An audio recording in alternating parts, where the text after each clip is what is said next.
لوگ بھول گئے ہوں سی ایم لطیف صاحب، مگر لاہور والے تو یاد رکھیں گے. He was a business entrepreneur of excellence. since before partition, a very well educated man جس نے بیکو بٹالہ انجینئرنگ کمپنی کے حوالے سے بہت بڑا کام کیا، بہت بڑی انڈسٹری تھی. اگر وہ نیشنلائزیشن کی کیفیت پیدا نہیں ہوتی تو they could have been these big people جو انڈسٹری سے واقف تھے. these could have been the huge جیسے کوریا کے اندر اور جیسے انڈیا کے اندر بڑی بڑی فیملیز ہیں، وہاں سے پاکستان کا بھی ایسے ہی تعلق ہوتا. That was a setback. But we must remember them. دوسری بات یہ کہ مجھے بڑی خوشی ہوئی آج اس بات پر کہ عورتوں کی تعداد آپ کے ایوارڈز میں بھی اور پارٹیسپیشن میں بڑھ گئی. I must congratulate you. This is یہ ایک چھوٹا سٹیپ ہے مگر ایک اہم سٹیپ ہے.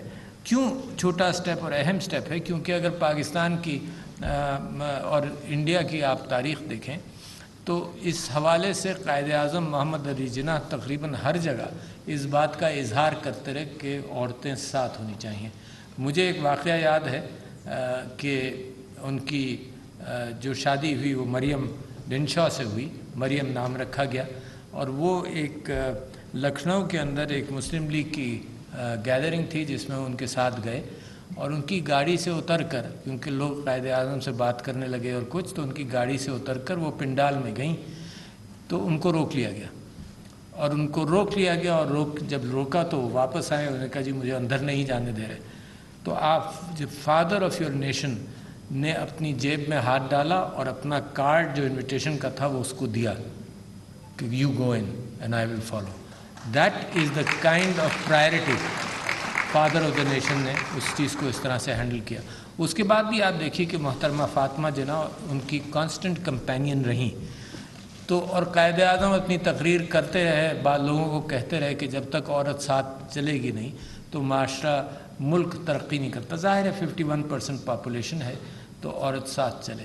تو دس از اے ویری امپورٹنٹ اوکیزن. اسی وجہ سے اور میں نے آج صبح سے میں تیاری کر رہا تھا کہ آپ کو دوبارہ نصیحت کروں گا. اچھا مگر آپ نے میری تقریر کا وہ خوبصورت حصہ جو ہے وہ تقریباً زلچ کر دیا خود ایک ایفرٹ کر کے. میں آپ سب لوگ کیونکہ موجود ہیں، شاید پچھلی گفتگو میں آپ لوگ نہیں تھے، لہٰذا کچھ باتیں اس حوالے سے ضرور کہوں گا کہ مسلمانوں کے ٹریڈیشن کے اندر Bibi Khadija was a business woman. اس کو کبھی مت بھولیے گا آپ. تو کوئی آپ کو روک نہیں سکتا، ٹھیک ہے نا. Business Bibi Khadija transactions کرواتی ہوں گی، ڈیسیشنز لیتی ہوں گی، لوگوں کو بھیجتی ہوں گی، لوگوں سے گفتگو کرتی ہوں گی. تو اس کا مطلب ہم اس ٹریڈیشن سے آ رہے ہیں جہاں پروفٹ صلی اللہ علیہ وسلم کی اہلیہ خود بزنس وومن تھی. And at the same time آپ کو یہ بھی معلوم ہے کہ انہوں نے پھر اپنی طرف سے ایک پروپوزل بھیجا اینڈ یہ بات پوری ہوئی. اچھا اس کے ساتھ ساتھ پھر آپ چلیں تو ہوا کیا ہے؟ ہوا یہ ہے کہ اسلامک ٹریڈیشن میں تو یہ چیز موجود ہے، انہیریٹنس آف وومنز پراپرٹی موجود ہے، بٹ یہ کلچر نے آ کر گردن دبا لی ہے. یہ کلچر ہے جو اس بات کو روکتا ہے کہ عورت باہر نہ جائے. عورت یہ ضرور ہے کہ ہراسمنٹ ان چیزوں کا اہتمام معاشرہ کرے، اہتمام اس بات کا کرے کہ عورت بڑی کمفرٹیبلی کاروبار کے اندر شرکت کر سکے اور کام کر سکے. تو لہٰذا میری بزنس مین سے کیا اپیل ہے؟ میں ہمیشہ ہر جگہ یہ دیکھتا رہا ہوں کہ بزرگ ہیں اور یہ ان کا بیٹا ہے. Chamber of commerce and industry میں کتنے بیٹے ہیں جو وہاں پہ موجود ہیں جن کی فیملی نے کام کیا، بیٹیاں کہاں ہیں؟ مطلب یہ کہ اگر آپ اپنے ماحول کے اندر ایک اچھا، اپنے بزنس کے اندر ایک اچھا ماحول کریٹ نہیں کر سکتے، اور اس سے اچھی کیا بات کہ آپ کی بیٹی آپ کے اپنے اچھا کریٹڈ ماحول کے اندر کام کرے.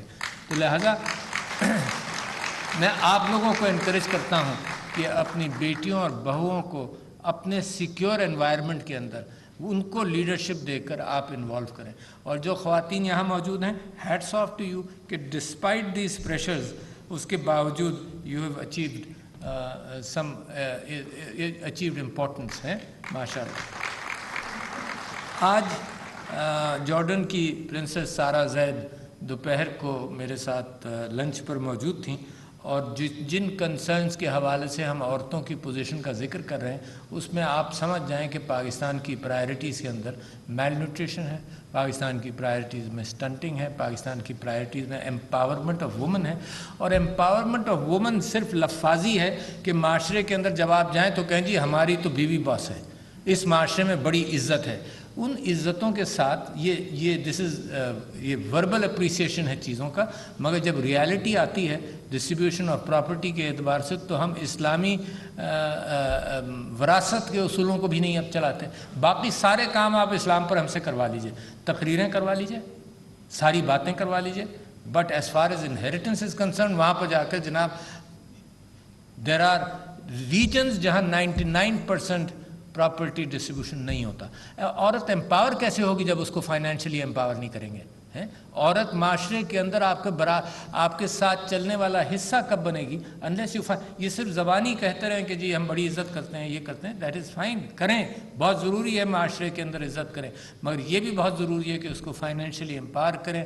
ڈیجیٹائزیشن کے ذریعے امپاورمنٹ کی کوشش ہے. اسٹیٹ بینک آف پاکستان نے عورت گھر بیٹھے بیٹھے اکاؤنٹ کھول سکتی ہے، اور اس وقت دنیا کے اندر اتنی مارکیٹ کھل گئی ہے امیزون کے ذریعے کہ گھر کے اندر ویلیو ایڈڈ کام لے کر اور دنیا کو ایکسپورٹ کر سکے. Keep in mind